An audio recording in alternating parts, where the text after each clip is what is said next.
Welcome back to television. In the last episode, we did some grade A logicking to figure out that the TV has the security tape, most likely.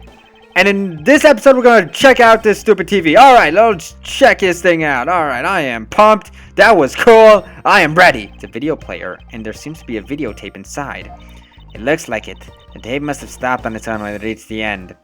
This tape, could it not be the missing surveillance tape? I suppose, but Detective Bod, would it be alright if I verified the contents of the video? So we're gonna look at the video. Sure, knock yourself out. Alright, then let's rewind this and see what we have.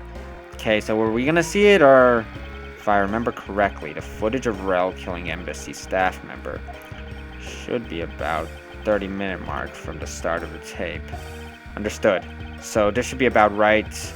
Now then, let's see. I heard it! This is the footage of Mr. Rel shooting the embassy staff member. Okay, so he does kill him. I knew it. The missing piece of evidence. The surveillance video was here all along.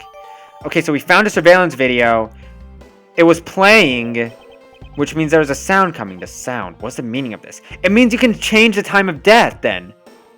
Yeah, because you can change the time of death. You don't have to necessarily kill them at the specific time period, because those two, we were alerted of the gunshot when the gunshot happened because of the TV. But if it was the TV that was doing it, then they could have gotten killed a long time ago. It appears that the bot has figured out the true source of the gunshot he heard. With this, I think we can figure out the trick behind this double murder. Do you mean that you figured it all out then? Yes, all I have to do now is show what the gunshot Detective Bot and Gumshoe heard was, and through where they heard it from. Fine, in that case, show me what you have deduced. Are we going against him? What the gunshot Detective Bot and Gumshoe heard was, and through where they heard it from. I won't rest. So, are we going to deduce? Okay, we're going to deduce. First off, we want to deduce this part of the surveillance video, I would assume. Why can't I deduce? Okay, there we go. For some reason, I couldn't deduce for some reason. I thought I pressed it correctly. Surveillance video? Nope, that's not where I'm supposed to put. Miles, I believe that piece may actually be proof of the different last resort. Prove that today you'll be your last day of the process. Hey! I'm working for it! I don't know what to put! That's real, and the answer lies somewhere within this room. I need to calm down and think it through once more. This was where the sound originated from. What do you do if I do this? Just as with the spilled perfume in lobby number 1, if the windows were open, that piece of evidence sound would also dissipate out. Now show what the gunshot detective button. Okay, so I'm supposed to do it at the window. Okay.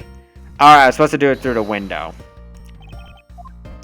Thought I was supposed to do it through the TV. Whatever. If the door and windows to the crime scene, namely this room that we're in, were closed, the killer could have used a gun and no one would have been the wiser. That's true. This courthouse does seem to be well designed for such a thing as it were. I know, right? This is perfect for murder!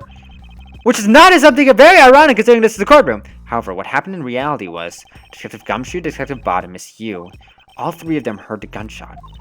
Well, the windows of lobby number 1, 2, and the halfway were open. So naturally, the people in those locations could hear it. But then why would the criminal open the window in the first place?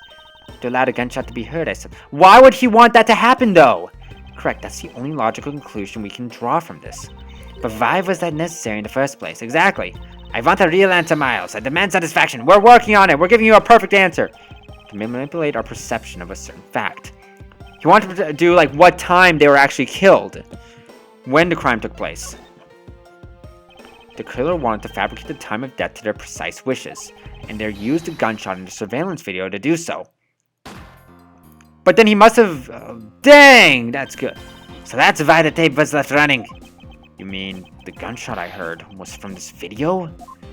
Yes, which means that the murder really occurred at an earlier time than we thought. Dang, that's good! That's smart! I must have been during the recess, but before Detective Gumshoe was on guard duty. Someone who has no alibi for that time period. And planned this crime out in advance. That person is the real killer. We just need to know who it was! That's the hard part. Also, I get, like, most of my stuff back now.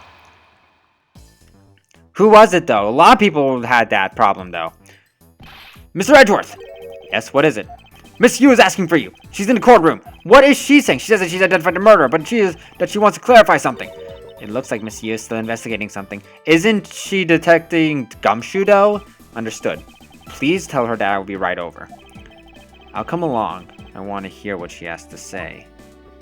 It would appear that the time has come to uncover the truth. Wait, is it a new... Okay, it's a to be continued.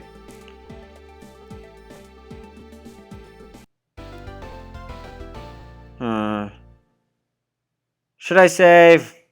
Should I stop? Sorry, guys, you get a short video today. But still, that was good. So next episode, I guess we're going face Ewer General again. So that'll be fun. But seriously, there are a lot of twists and turns. Now we know exactly what happened. Well, kind of. We still need to know like who doesn't have an alibi. There's a lot of people who don't have an alibi, so we have to worry about that. But after that, it's Neon362 signing off. Hope you like, subscribe, comment, and see you all next time.